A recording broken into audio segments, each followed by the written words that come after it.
Allahu Akbar, Allahu Akbar, Allahu Akbar, Allahu Akbar, Allahu Akbar, Allahu Akbar, Allahu Akbar, Allahu Akbar, Allahu Akbar, Allahu Akbar kabira, walhamdulillahi katsira, wa subhanallahi bukratan wa asila.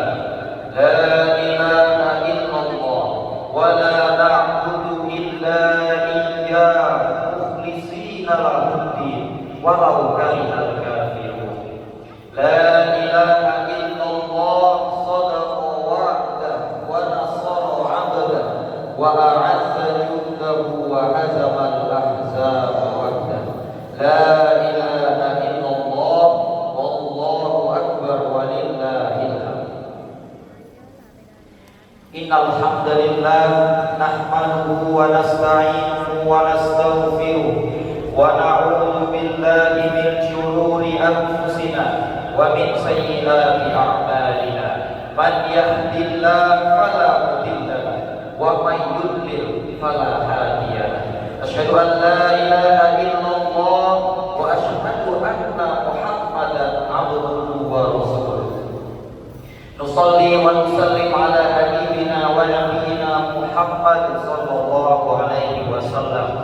Fa ya ibadallah, usikum wa nafsi bi taqwallah faqad fazal muttaqun. Qala Allah ta'ala wattaqullaha wa'lamu anna Allaha ma'al muttaqin. Ma'asyiral muslimin rahimahumullah. Selawat serta salam kita sampaikan kepada baginda Nabi Muhammad sallallahu alaihi wasallam. Karena usahanya kita dapat melaksanakan hari ini berbahagia pada hari ini. Jamaah salat Idul Adha, hari ini merupakan hari yang besar. Hari di mana sebagian umat Islam melaksanakan ibadah haji di tanah Mekah. Orang yang berpangkat, yang kaya, yang diagung-agungkan manusia, tapi pada hari ini semuanya menghadap Ka'bah menggunakan kain putih yang sama, sehingga tak terlihat perbedaan di antara mereka. Dan yang membedakan hanyalah ketakwaan di sisi Allah Subhanahu wa Ta'ala. Kemudian ibadah yang biasa atau dianjurkan di hari ini adalah berkurban dengan hewan-hewan yang Allah syariatkan. Secara bahasa, kurban dalam bahasa Arab berarti qurba atau mendekatkan diri kita kepada Allah. Jadi esensi dari kurban adalah dengan kita melaksanakannya tambah dekat pula kita kepada Allah Subhanahu wa Ta'ala. Bukan perkara hewannya besar, bukan perkara hewannya cantik bagus, tapi keikhlasan kita ketika berkurban itulah yang sampai kepada Allah. La yanalallaha luhumuha wala dima'uha walakin yanaluhu taqwa minkum. Yang sampai kepada Allah bukanlah daging, bukanlah darah dari hewan kurban, tapi ketakwaan, keikhlasan seseorang ketika kurban kepada Allah. Tapi karena kurban adalah ibadah, ya masa sih kita kurban pakai hewan yang lurus? Masa sih kita pilih-pilih yang murah? Karena ini adalah ibadah, kita lakukan sebaik mungkin. Pilih yang paling mahal kalau uangnya ada, pilih yang paling sehat, yang paling bagus, supaya apa? Tampak lagi pengorbanan kita kepada Allah di hari ini. Masyaallah muslimin rahimahullah. Zaman ini rumah semakin megah, tapi hati semakin kosong. Teknologi semakin canggih, tapi adab semakin menghilang. Kita semakin mudah berinteraksi dengan seseorang yang jauh di negeri sana, tapi kita semakin sulit memahami antara satu sama lain. Di hari ini, bulan hari ini, mengajarkan kita arti dari pengorbanan, arti dari keikhlasan, arti dari persatuan umat manusia.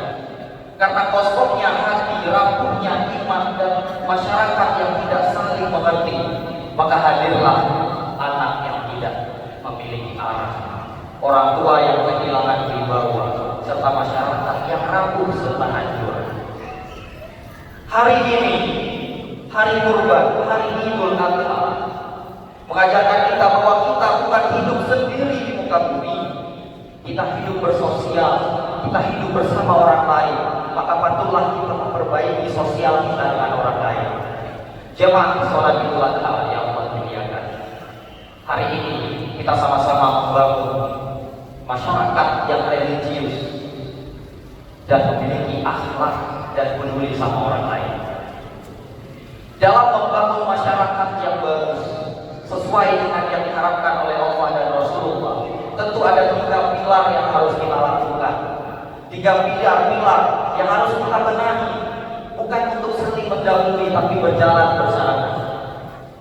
Apa itu? Yang pertama adalah individu kita. Individu kita sebagai seorang muslim. Yang kedua adalah membangun keluarga yang harmonis. Karena dari keluarga yang harmonis akan memunculkan sekumpulan masyarakat yang bertakwa kepada Allah Subhanahu wa taala. Yang pertama adalah individu sebagai seorang muslim.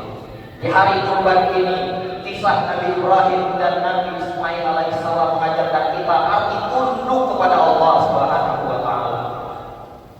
Nabi Ibrahim diperintahkan untuk meninggalkan anak istrinya di tandus, tidak ada orang lain, di lembah yang tidak ada air, bahkan berat di dalam hati Nabi Ibrahim, tapi tetap dilakukan karena apa?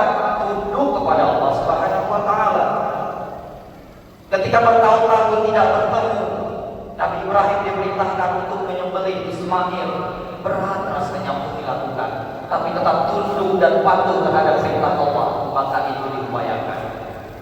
Hal ini mengajarkan kita bahwa kita harus mendahulukan Allah ketimbang apapun yang ada di dunia. Bapak, Ibu sekalian, kita memiliki usaha, membutuhkan modal, tapi yang datang kepada kita adalah tawaran-tawaran ribawi, pinjaman-pinjaman berbunga. Kita tahu itu haram. Maka apa yang kita dahulukan? Apakah kita mendahului ego nafsu kita atau kita mendahulukan Allah? Maka na'udzubillah kalau kita mendahulukan ego dan nafsu kita, kita justru memilih untuk mengambil hal-hal yang dilarang oleh Allah. Tapi ketika kita menjadikan Allah di atas segalanya dalam mengambil keputusan, ada tawaran yang menggiurkan riba, kita tinggalkan. Ada tawaran yang maksiat, kita tinggalkan. Ada tawaran untuk sama-sama korupsi, kita tahu itu dilarang, kita tinggalkan. Karena apa? Kita mendahulukan Allah di atas segala-galanya. Tapi yang miris, jamaah sekalian, kita mendapati fakta pada hari ini. Ada label-label yang disematkan kepada sebagian umat Islam bahwasanya apa? KTP-nya Islam, tapi kegiatannya, akhlaknya, perbuatannya jauh daripada Islam. Kenapa bisa seperti itu? Kita lahir dari rahim seorang muslimah. Apakah karena itu kita menjadi muslim? Kita harus mempertanyakan apa alasan kita memilih Islam selama ini. Apakah karena kita lahir dari lingkungan Islam maka kita Islam?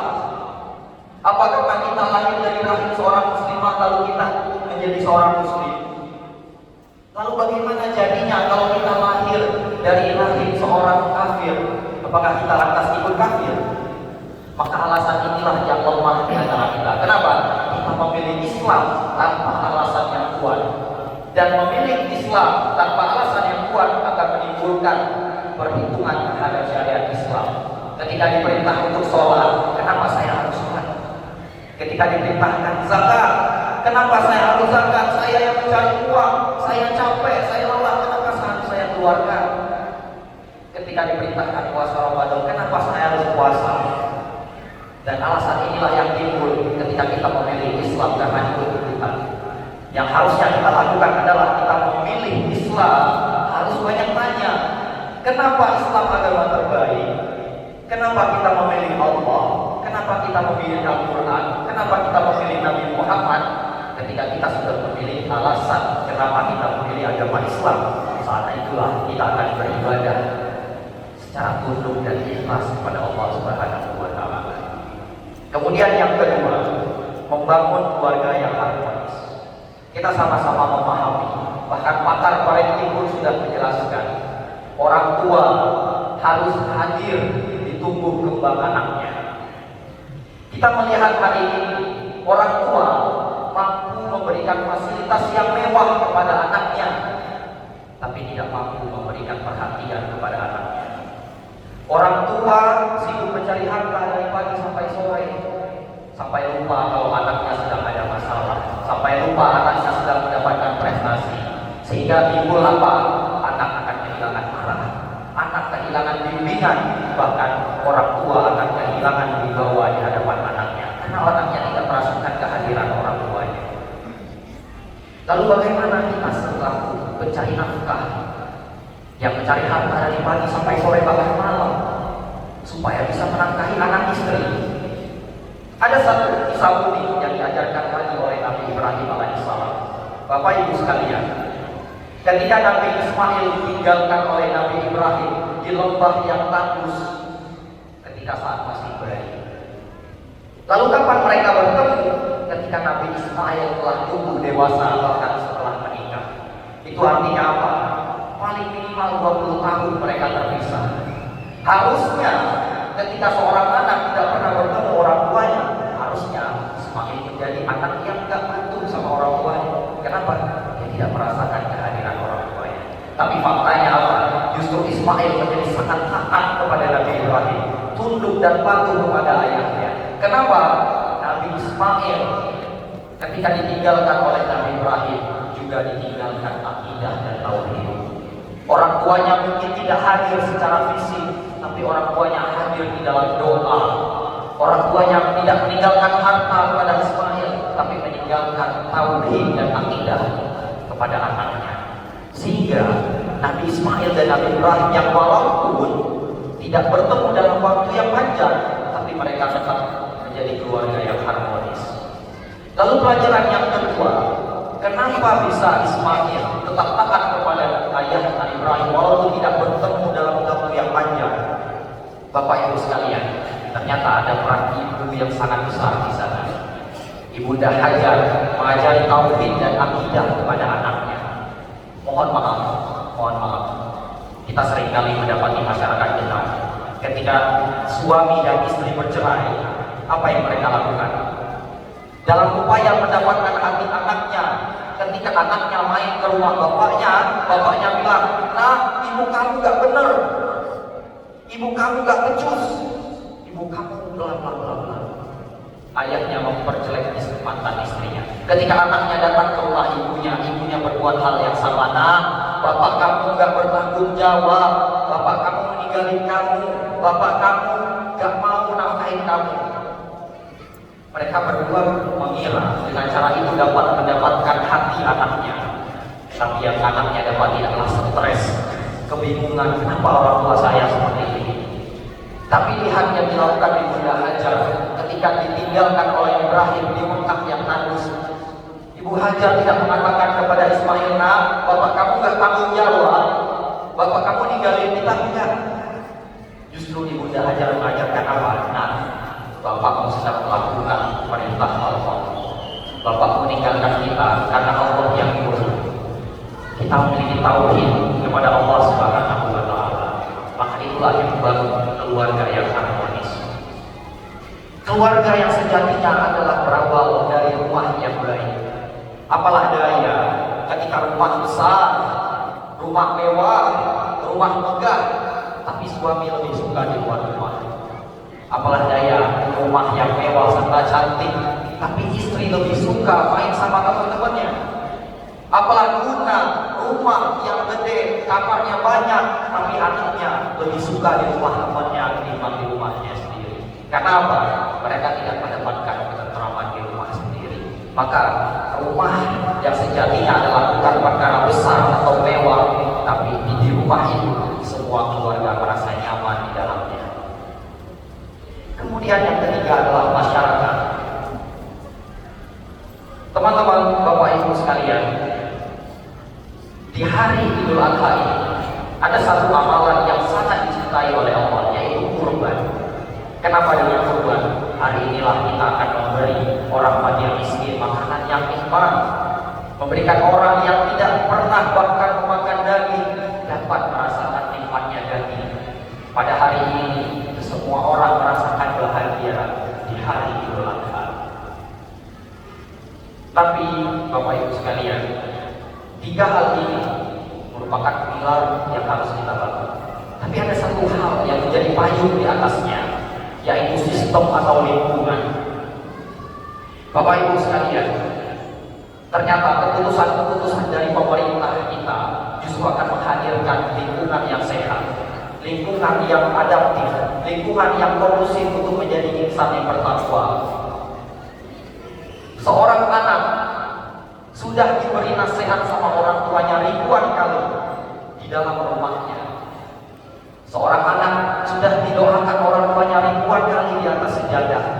Di rumah anaknya diberi nasihat, tapi ketika keluar rumah dengan gampangnya anaknya mendapati orang menjual minuman keras. Dengan gampangnya dia mendapati perzinahan, dijual belikan. Di rumah anaknya dilarang berbuat maksiat, disuruh meninggalkan maksiat, tapi ketika masuk ke kamar dengan mudahnya dia buka aplikasi judi online. Ketika sudah rugi, bukalah dia aplikasi pinjaman online. Maka hal itu akan merusak tatanan negara kita.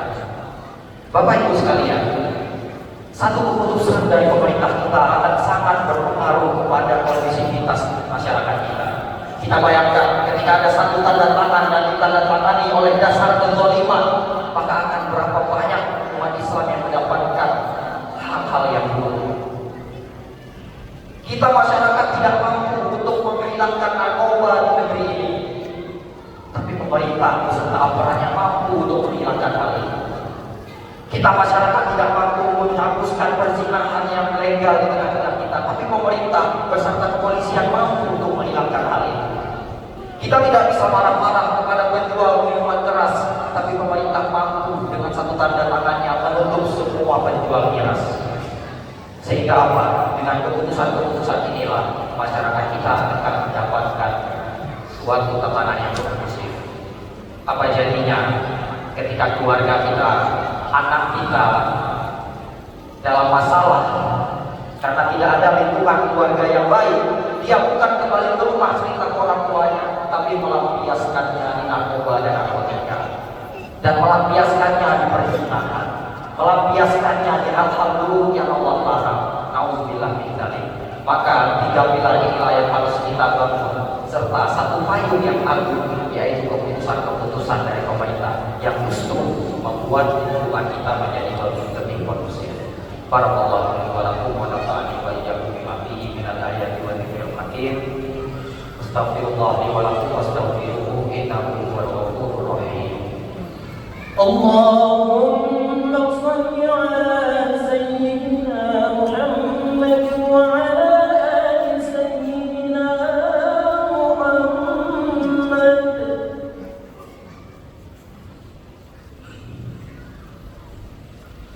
Allahu Akbar, Allahu Akbar, Allahu Akbar, Allahu Akbar, Allahu Akbar, Allahu Akbar, Allahu Akbar walillahil hamd. Alhamdulillahi wa kafa, wassalatu wassalamu ala sayyidina Muhammad al-Mustafa wa ala alihi wa sahbihi ahli sidqi wal wafa. Allahumma sholli ala sayyidina Muhammad wa ala ali sayyidina Muhammad kama shallaita ala sayyidina Ibrahim wa ala ali sayyidina Ibrahim wa barik ala sayyidina Muhammad wa ala ali sayyidina Muhammad kama barakta ala sayyidina Ibrahim wa ala ali sayyidina Ibrahim fil alamin innaka Hamidum Majid. Ibadallah, usikum wa nafsi bittaqwallah. Qala Allah Ta'ala fil Qur'anil Karim, ya ayyuhalladzina amanu taqullaha haqqa tuqatih wa la tamutunna illa wa antum muslimun. Ma'asyiral muslimin rahimakumullah. Pada akhirnya kita semua akan mempertanggungjawabkan semua yang kita lakukan di dunia. Secara individu kita akan dipertanyakan oleh Allah, apa yang kamu lakukan di dunia, apa apa yang kami lakukan ketika ada orang dan ketika sendiri, semuanya akan dimintai pertanggungjawaban di hadapan Allah Subhanahu wa taala. Kemudian keluarga, seorang ayah akan dimintai pertanggungjawaban. Apakah kamu sudah bertanggung jawab terhadap keluarga? Seorang ibu akan ditanya, apakah kamu sudah memberikan contoh dan teladan kepada anak-anakmu? Dan kepada para pemimpin yang ada di negeri kita, semuanya akan dimintai pertanggungjawaban atas apa kamu membuat kebijakan, atas apa kamu membuat perintah.